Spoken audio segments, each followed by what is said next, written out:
নমস্কার। সংগ্রামী যৌথ মঞ্চের পক্ষ থেকে আজকের ফেসবুক লাইভে আপনাদের সকলকে স্বাগত জানাচ্ছি। সংগ্রামী যৌথ মঞ্চ নির্দিষ্ট কতগুলি দাবি, সেই দাবি নিয়ে আমরা লড়াই শুরু করেছিলাম। হয়তো ইতিহাস একটু বলছি, সেখানে ধৈর্য ধরে শুনতেও হবে। আমরা যখন লড়াই শুরু করি তখন রাজ্যের কর্মচারীদের যে মহার্ঘ ভাতা বাকি আছে সেই কথা রাজ্যের কর্মচারীদের বলার কথাও ক্ষমতা ছিল না, না সরকারের কাছে, না রাস্তাঘাটে, না বাজারে। কারণ ন্যারেটিভটা এমনভাবেই তৈরি করে রাখা হয়েছিল যে সরকারের যত কিছু সংকট, আর্থিক সংকট, তার মূলেই যেন কর্মচারীরা, যেন তারাই সব খেয়ে নিচ্ছেন। কর্মচারীরাও যে পরিশ্রম করে রাজ্যটাকে চালান, সরকারটাকে চালিয়ে নিয়ে যান, মানুষের কাছে পরিষেবা পৌঁছে দেন, এবং তাদের পরিশ্রমের বিনিময়ে আইনসঙ্গতভাবে তাদের সঠিক পারিশ্রমিক পাওয়াটাও যে আইন স্বীকৃত অধিকার, সেটাকে ভুলিয়ে দেওয়া হয়েছিল। তার আগে পর্যন্ত পশ্চিমবঙ্গের যা কিছু কর্মচারী আন্দোলন ছিল তার মধ্যে কোনো না কোনো দল রাজনীতির অনুপ্রবেশ ছিল, বা দল রাজনীতির লোকেরাই সেসব আন্দোলনগুলোকে কন্ট্রোল করেছেন। তার ফলশ্রুতিতে কি হতো, যখন নির্বাচন আসতো, নির্বাচনের সময় কর্মচারীরা তখন নিজেদের দাবি দাওয়াকে সিন্দুকের মধ্যে তালাবন্দি করে নিজের নিজের পছন্দের দলের স্বার্থ রক্ষা করার জন্য নেমে পড়তেন। আমরা আসার পরে অনশন শুরু করা, বিগত 3.5 বছর ধরে যেসব আন্দোলন আমরা করেছি, কোনো বিরোধী দলের ক্ষমতা হয়নি সেই সব জায়গাতে গিয়ে আন্দোলন করার। আমি একদম দায়িত্ব নিয়ে কথাটা বলছি। ধীরে ধীরে রাজ্যে কর্মচারীদের দাবি দাওয়াগুলো সমস্ত কিছুই, সেটা ডিএ হোক, সেটা শূন্য পদে নিয়োগ হোক, সেটা অস্থায়ী কর্মচারীদের স্থায়ীকরণ সহ বেতন বৃদ্ধি হোক, প্রাতিষ্ঠানিক দুর্নীতির বিরুদ্ধে লড়াই হোক, সমস্ত কিছুগুলোই রাজ্যের মূল এজেন্ডা হয়ে উঠল।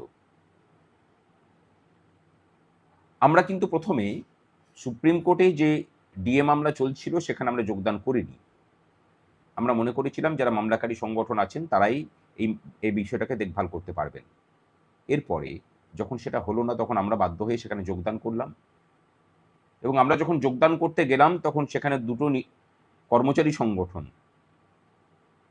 কনফেডারেশন অফ গভর্নমেন্ট এমপ্লয়িজ এবং ইউনিটি ফোরাম, তারা তাদের আইনজীবীদেরকে দিয়ে আমরা যাতে যুক্ত হতে না পারি তার বিরোধিতা করলেন। যদিও মাননীয় বিচারপতিরা সেই বিরোধিতাকে আমল না দিয়ে আমাদেরকে যুক্ত করলেন। আমরা গোপাল সুব্রমণিয়ামজিকে নিয়ে মামলায় যুক্ত হলাম। গোপাল সুব্রমণিয়ামজির হাত ধরেই এই মামলায় আমরা ঐতিহাসিক জয় পেলাম। জয় পাওয়ার পরই আমরা আবার আন্দোলনে নামলাম। কেন না, সুপ্রিম কোর্টের রায়কে ইমপ্লিমেন্ট করাতে হবে। ধর্মঘট, রাস্তা অবরোধ, কলকাতাকে প্রায় অবরুদ্ধ করে রাখা হয়েছিল 4 ঘন্টা। তারপরে একটা নোটিফিকেশন এলো,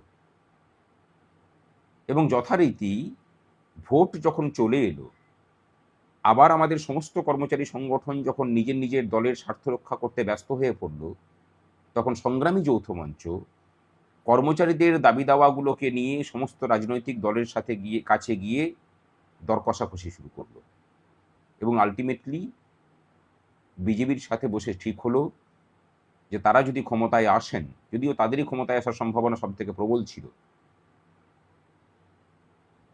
ক্ষমতায় এলে তারা আমাদের দাবি দাওয়াগুলোকে মিটিয়ে দেবেন, এবং সেই মতো তারা প্রধানমন্ত্রী বক্তব্য রাখলেন, কেন্দ্রীয় গৃহমন্ত্রী বক্তব্য রাখলেন, তাদের সংকল্পপত্রে স্থান দিলেন।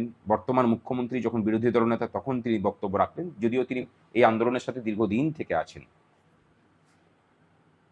আলটিমেটলি আমরা সরকার চেঞ্জ হলো, কর্মচারীদের প্রতি সরকারের দৃষ্টিভঙ্গির বদল ঘটল। আর এই সরকার বদলের পর থেকেই একদল কর্মচারী, যারা মূলত দলীয় স্বার্থ রক্ষা করার জন্য কর্মচারী সংগঠনটা করেন, তাদের কাছে কর্মচারী সংগঠন হচ্ছে দলীয় স্বার্থ রক্ষা করার একটা হাতিয়ার, কর্মচারীদের স্বার্থ রক্ষা করা নয়। তারা বলতে শুরু করলেন যে কর্মচারী সংগ্রামী যৌথ মঞ্চ তো এই সরকারের পুতুল হয়ে গেছে। দেখুন, সংগ্রামী যৌথ মঞ্চ প্রথম দিন থেকেই বিশ্বাস করে এসেছে যে আলোচনার মাধ্যমে সমাধান সূত্র বের করা প্রয়োজন।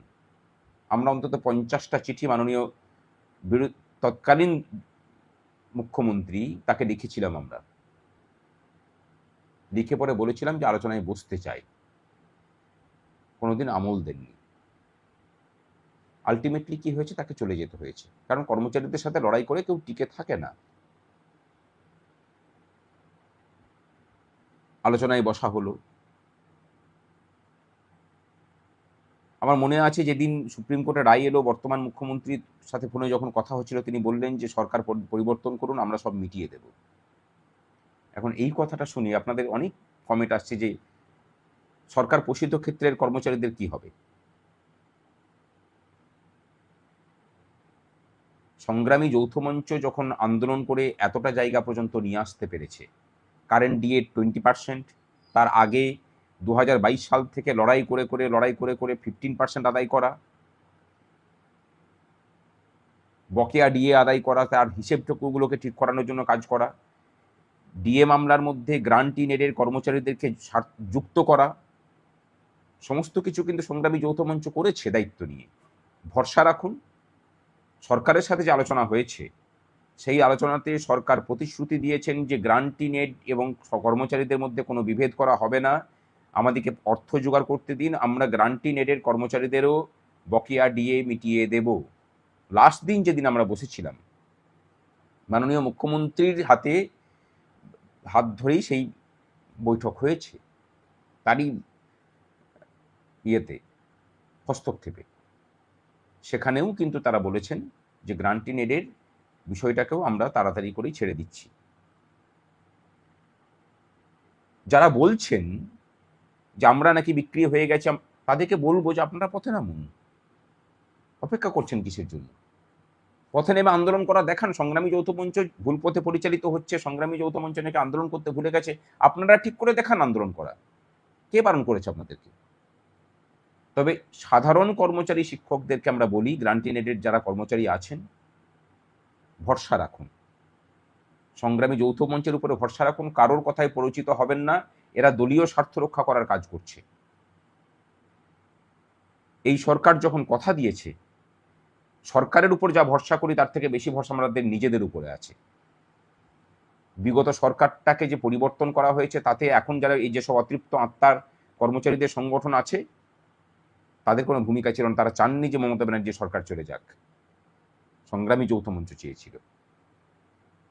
সরকারটাকে যখন বিদায় করতে পেরেছি, আমরা আমাদের নিজেদের শক্তিতে জানি যে গ্রান্ট ইন এডের কর্মচারীদের সমস্ত দাবি দাওয়া আমরা আদায় করে নেব।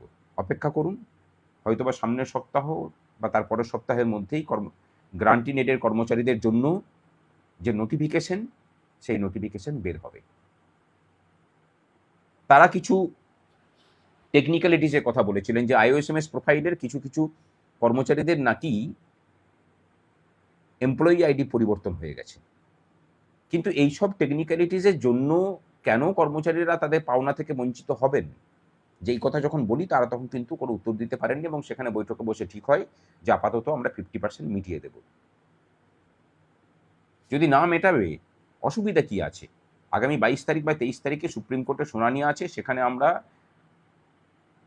কোর্ট অবমাননার মামলা তার আগে আমরা করে ফেলব, পিটিশন ফাইল করে নেব।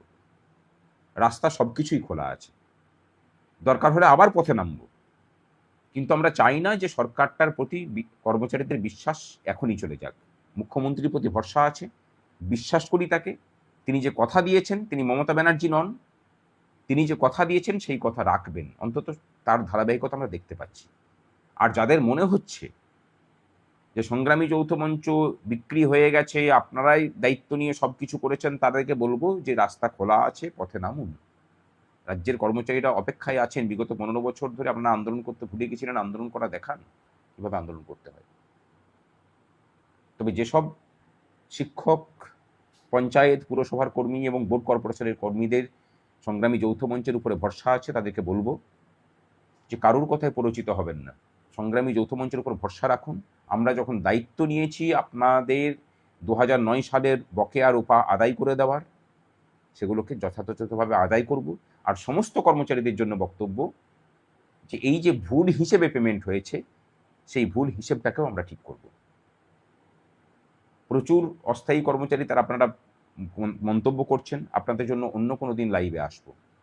সবসময় যে কোনো বিষয়ে লাইভ করলে পরে আপনাদের বিষয়গুলোকে এইভাবে উত্থাপন করা ঠিক নয়। আপনাদের সমস্ত বিষয় জানি, এক একটা দিন এক একটা বিষয়ে যখন কথা বলি তখন অন্য কোনো বিষয়গুলোকে উত্থাপন করা আসলে নিজেদের যে সংকীর্ণতা সেগুলোকে ব্যক্ত করছেন আপনারা, এটা উচিত নয়।